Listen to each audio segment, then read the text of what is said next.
നമസ്കാരം. CPM-ന്റെ വിദ്യാർത്ഥി സംഘടനയായ SFIയുടെ സംസ്ഥാന സമ്മേളനത്തിൽ സമ്പൂർണ്ണ നേതൃമാറ്റമുണ്ടാകും എന്ന സൂചന. സംസ്ഥാന സെക്രട്ടറി PM ആർഷോ ഉൾപ്പെടെ ഏതാനും പേർക്ക് പ്രായം കവിഞ്ഞെങ്കിൽ പ്രസിഡന്റ് K അനുശ്രീ ഉൾപ്പെടെ ചിലർക്ക് ഇനിയും സമയം ബാക്കിയുണ്ട്. എന്നാൽ പുതിയവർക്ക് അവസരം ലഭിക്കണമെന്ന പാർട്ടി നിർദ്ദേശം കണക്കിലെടുത്ത് ഭാരവാഹികൾ ഒഴിയാനാണ് സാധ്യത. ആർഷോയെ കഴിഞ്ഞയാഴ്ച CPM പാലക്കാട് ജില്ലാ കമ്മിറ്റിയിൽ ഉൾപ്പെടുത്തിയിരുന്നു. ഒക്ടോബറിൽ നടക്കുന്ന സംസ്ഥാന സമ്മേളനത്തിന് വേദിയായി തിരുവനന്തപുരമാണ് പരിഗണനയിൽ ഉള്ളത്. ഏറെ വിവാദങ്ങളിൽപ്പെട്ട സംസ്ഥാന നേതൃനിരയാണ് ഈ സമ്മേളനത്തോടെ ഒഴിയുന്നത്. അതിനാൽ പാർട്ടിക്ക് കൂടുതൽ നിയന്ത്രണമുള്ള ഭാരവാഹി നിരയാകും പുതിയതായി വരിക. SFIയിൽ അംഗത്വമെടുക്കാൻ പ്രായപരിധി നിർബന്ധമാക്കിയിട്ടില്ല. എന്നാൽ പുതിയവരെ നേതൃനിരയിലേക്ക് കൊണ്ടുവരിക എന്ന ഉദ്ദേശത്തിൽ ഭാരവാഹികൾക്ക് 25 വയസ്സ് എന്ന നിർദ്ദേശം CPM നേരത്തെ നൽകിയിരുന്നു. സാഹചര്യം പരിഗണിച്ച് 2 വർഷം വരെ ഇളവ് നൽകാറുണ്ട്. ഈ ആനുകൂല്യത്തിലാണ് ആർഷോ ഉൾപ്പെടെ ഇപ്പോൾ തുടരുന്നത്. ഏതാനും വർഷങ്ങളായി ആരും ഒന്നിലധികം തവണ നേതൃനിരയിൽ ഇരുന്നിട്ടില്ല. അതിനു മുൻപ് ചുരുക്കം ചില പ്രസിഡന്റ് സെക്രട്ടറി സ്ഥാനങ്ങൾ 2 ടേമുകളിലായി വഹിച്ചിട്ടുണ്ട്. 14 ജില്ലാ സമ്മേളനങ്ങളും പൂർത്തിയായപ്പോൾ പ്രസിഡന്റ് സെക്രട്ടറി പദങ്ങളിൽ എത്തിയ വനിതകൾ കുറവാണ്. വയനാട്ടിൽ സെക്രട്ടറിയും കണ്ണൂരും കാസർഗോട്ടും വനിതകളാണ് പ്രസിഡന്റുമാർ. അതേസമയം ഇപ്പോൾ സ്ഥാനമൊഴിയുന്ന 10 സംസ്ഥാന ഭാരവാഹികളിൽ പ്രസിഡന്റ് ഉൾപ്പെടെ 4 പേർ വനിതകളാണ്. തുല്യമായ വനിതാ പ്രാതിനിധ്യം അടുത്ത കമ്മിറ്റിയിലും ഉറപ്പാക്കിയേക്കും. ഈ കമ്മിറ്റിയുടെ കാലത്ത് ഏറെ വിവാദങ്ങളാണ് ഉണ്ടായത്.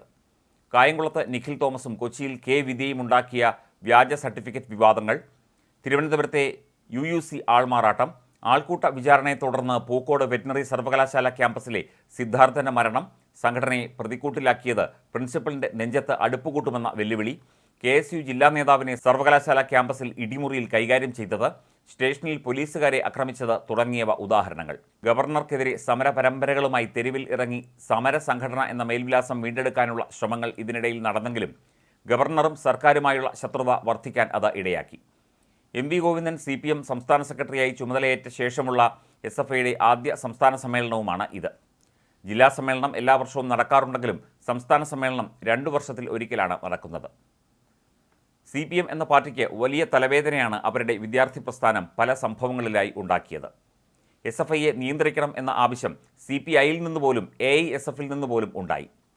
മാത്രമല്ല, ഒരുമിച്ച് ഭരിക്കുന്ന സംഘടനകളായ CPIയുടെയും CPMൻ്റെയും വിദ്യാർത്ഥി പ്രസ്ഥാനങ്ങൾ തമ്മിൽ ഏറ്റുമുട്ടുന്ന കാഴ്ചയും പല ക്യാമ്പസുകളിൽ കണ്ടു.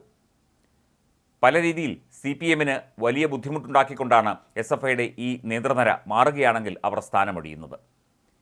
എല്ലാത്തിലും SFIയെ ന്യായീകരിച്ചുകൊണ്ടാണ് പലപ്പോഴും CPM രംഗത്ത് വരാറ്. പലതിലും ഒന്നും മിണ്ടാറുമില്ല. ഇത്തരത്തിൽ വിദ്യാർത്ഥി സംഘടനയെ കയറൂരി വിട്ടിരിക്കുകയാണ് CPM എന്ന ആക്ഷേപം ശക്തമാണ്. പ്രതിപക്ഷവും ഈ വിഷയം പലതവണ ഉന്നയിച്ചിരുന്നു. നിരവധി ക്യാമ്പസുകളിൽ KSU, ABVP, AISF, MSF പ്രവർത്തകരെ SFIക്കാർ കൈകാര്യം ചെയ്തതും വലിയ സംഘർഷമുണ്ടാക്കിയതുമൊക്കെ തന്നെ വാർത്തകളിൽ നിറഞ്ഞിരുന്നു. ഒരു വിദ്യാർത്ഥി പ്രസ്ഥാനം ചെയ്യേണ്ട രീതിയിലുള്ള മാതൃകാപരമായ പ്രവർത്തനമല്ല അവർ ചെയ്യുന്നത് എന്ന ആക്ഷേപം ശക്തമാകെയാണ് ഇപ്പോൾ സംസ്ഥാന സമ്മേളനം വരുന്നത്. സംസ്ഥാന സമ്മേളനത്തിൽ തിരുത്തൽ നടപടികൾ ഉണ്ടായേക്കും എന്ന സൂചനയുണ്ട്. CPM ചില നിർദ്ദേശങ്ങൾ SFIക്ക് നൽകും എന്ന സൂചനയും ഉണ്ട്.